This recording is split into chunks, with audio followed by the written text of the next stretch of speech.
my day-to-day is working on devices and working on these features in devices. We go to great lengths to take care of privacy and to take care of securing your device. So passcodes, pin locks, things like that. If you're trying to get access to someone's device, that will make it difficult, if not impossible. So passcodes, yay for security, not so much if you're trying to snoop into a device. My suggestion on that would be that you share those passwords or you set that password. Going back to what many people have said already, if we're thinking about that communication between our kids and us, that level of respect and trust needs to be there if you want to access it when they're not looking. If you want to see how to turn those things on and off, I will show you that. But what might be more pertinent is where we're looking for what your device is broadcasting about you. So where are your GPS settings? Where are your chat settings? Where do we tell what's actually happening on the device? And I have two of my semi-favorite devices here for us right now, and the iPhone's probably not going to cooperate. Hold on, I got to back up the screen. So I have our two favorite devices here, and we're going to start with the Android phone. And if I talk quick, I am going to go through all of this again, and I'm going to answer questions, and I'm also going to stand around and answer your questions directly on your devices, if you want that, okay? So there is a little bit of a glare on this one. I don't know if you can see that right there, so that you can maybe move it around a little bit. There you go. Problem is, hey, there we go. Perfect. So I work with technology every day, disclaimer. So on this one, so on our Samsung here, I have no lock set up, right? So I can just go directly into it. If you were to turn that on or disable it, there are two ways to get to your settings on your phone. The easiest way is if you go into your applications and you look for settings right here. It's a big gear. On everything that we sell, there is a gear somewhere that will take you to settings. If you go into that, you'll see all the settings for your device, right? This is how you turn on Wi-Fi. This is how you turn off data. This is how you sign up for accounts. But if you go down here to personal, and it's generally under personal, or it's generally under something called lock screen. You go into lock screen, and you have all of the settings for your device privacy here. This is where you will set a PIN or set a password. This is where you'll set a pattern type. If you look here under the screen type.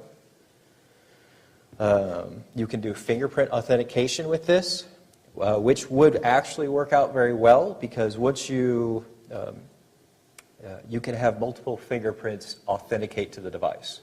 Okay? So obviously, whoever owns the device will want to have their fingerprint on the device. It makes things easier. But you can also enter your fingerprint on that device. So you both have a very secure way to access. It's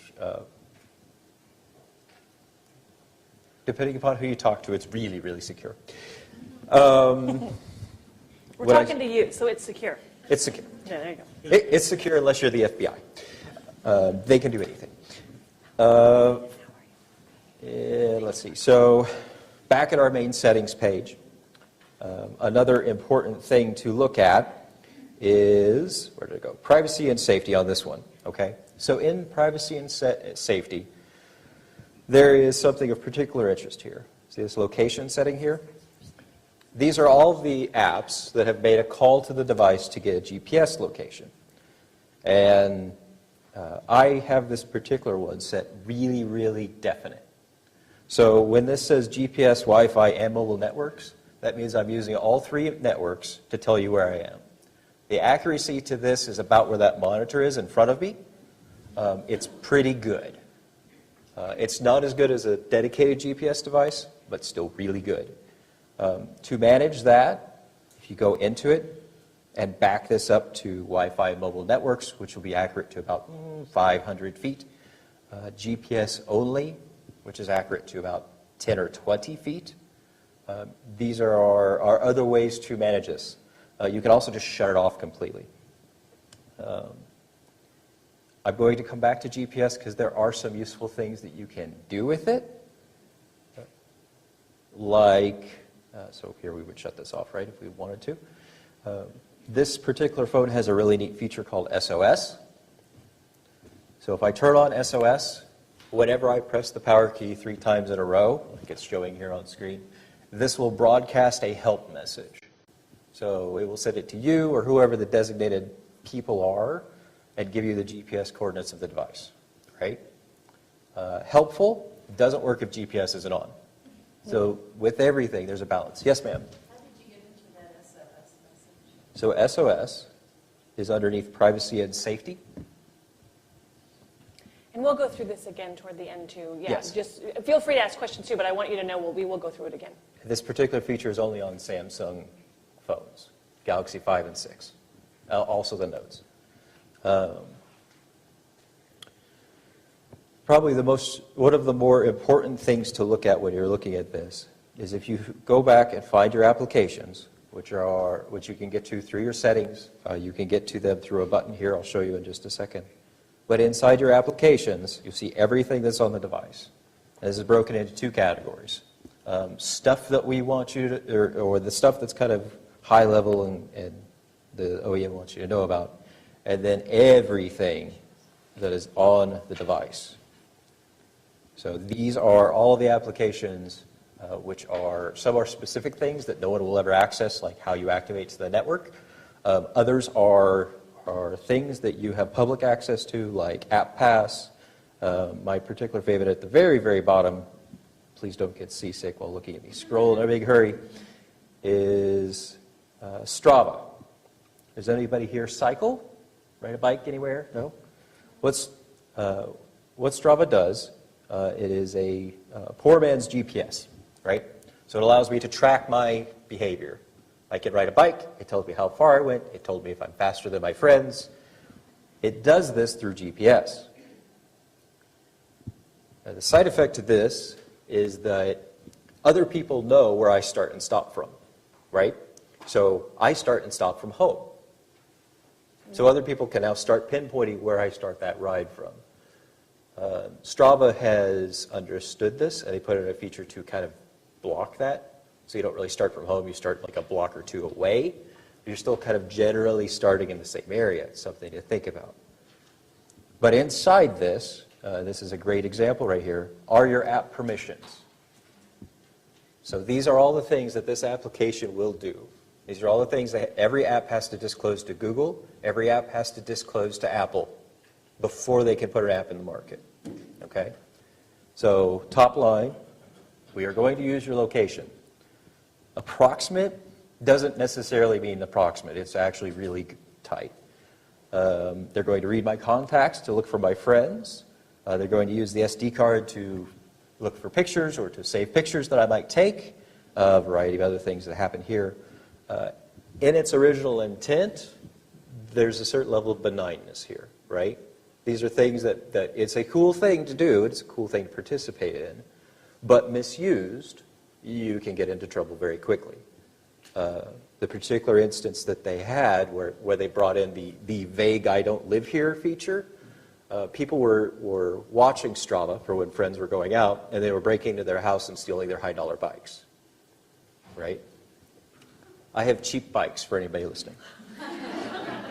That you've stolen? I'm kidding. No, I'm he's gone. kidding. No, if you're a proper bike bum, you really don't ever need to steal. They just kind of multiply in the garage. Another one that is worth looking at. Do we have any Clash of Clans fans here? Yes. One, Well, two, I'm not, but three. yeah. It's too late, you already said you. I know. Yeah. My son is. It's okay. So inside Clash of Clans, you can play a lot of different things and, beat up your friends. There's a chat mechanism in Clash of Clans with leaderboards and that such. We can find accounts on different devices. It syncs to multiple devices. So if you're using Clash of Clans on an iPhone, you can use it on your Galaxy tablet too. It goes in a lot of different places. You're seeing here that they're not calling out specifically any GPS functions because there's not any, thankfully. As as we think of these applications as kind of neat ways for people to play together and to sync together, that could be something that comes to them, which they'd have to disclose here. Inside the, oops, sorry, make everybody seasick here. So inside the App Store, so this is Google Play, where you actually buy applications, right? They are also supposed to disclose this information to you. So if you click on Read More, it will tell you stuff that they've done that is neat. And it will also tell you the things that they are doing to track you, or the things that they are doing to understand what you're doing with the app. This is true of Snapchat, this is true of Strava's, this is true of Gmail. They all have to explain to you what they're doing. So if you're cognizant of what these things are, you can at least be aware of the problems, right? Now that I'm completely off track on settings. Back to settings.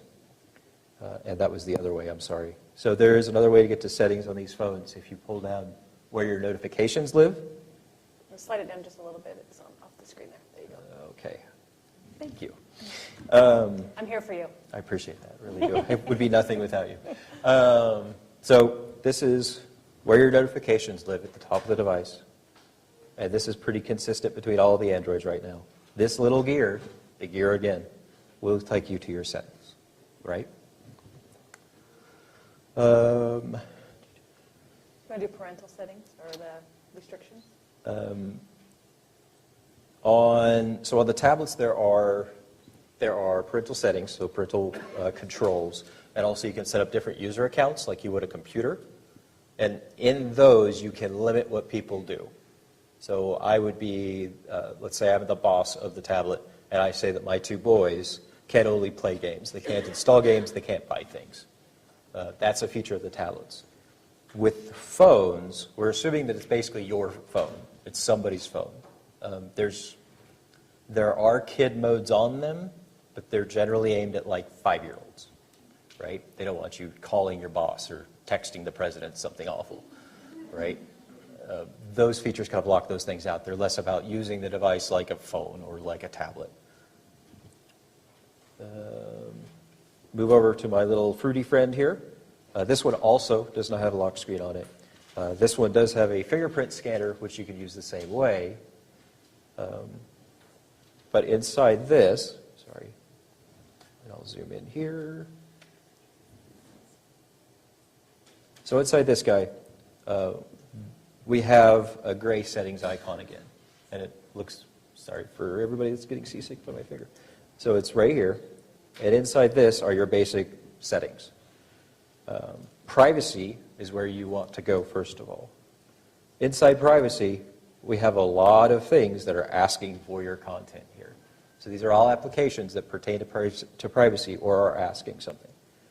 If we go into location services, these are the apps currently on here, and as you can tell, I don't use the iPhone very much, that will pull GPS location to do something, right? Either to tell you the weather or to tell you where you are. Snapchat would appear here. Various things that are trying to build small social networks. So like Foursquare, that would appear here. And you can shut this off. So if we go into Share My Location, turn that off, now nothing is going to get that location on the device. Okay? Going back. Another good one, so these are all the things that are looking for information about me. Note Twitter and Facebook. Facebook Messenger also is, you can't turn it off. Have they changed that yet? You have the option of not using Messenger. Right. You cannot get rid of it. Right. Well, you can uninstall it, yes. You don't have to use it on the device. But they push you to it pretty hard. Other interesting things here, iCloud. iCloud is a backup solution, right? Takes all your photos and content, sticks it in the cloud, and then at your leisure, if your phone blows up, you can download it back. The problem is it's not as secure as everybody thinks. Like has been said before, if it's on the internet or if it crosses the internet, it stays there. Scarlett Johansson would like us to all forget about that. Mm-hmm. But the reality is that your security is only as secure as the people holding the keys to the cloud. In 9 times out of 10, that security is really, really hard to get through but nothing is impossible to crack, unless you're the NSA. Yes? Question. Once you upload things to iCloud, Yep. and then you change it to just sync with your computer, Yes? is that stuff still up there? Yes. You can't overwrite it? It passed through. It lives on a server somewhere. It is very difficult to get to. So the intent is to make it difficult, like what Snapchat has set out to do with anything that passes through there. Just in the interest of time, I'm just going to have you real quick show us the restrictions on iPhone, and then we're going to get to Donka, and then I'll have you take over at the end so you can answer specific questions. And Okay. mostly because I have to be back on the 10 o'clock news, and I want to. You said see this was all everybody you had to do. I know until so- 9, Right. and then I will hopefully make it back in time. Okay, so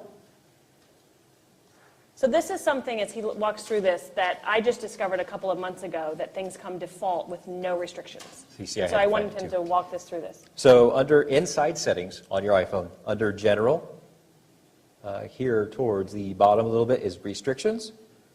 And it's a list of everything that is on your device. And we're going to go ahead and enable this. Password protected, which I love, but you don't forget it, because I have forgotten mine before. And I'm now entering a super secret passcode. Yeah, how'd you guess my luggage number? And now that this is enabled, we can control everything that's on the device. So all of these things you can choose independent of each other, whether or not it's going to be sharing your information. So not only your GPS location, but the usage of what you're doing on your device, right? So I just shut off Siri, so it'll be actually worthless now.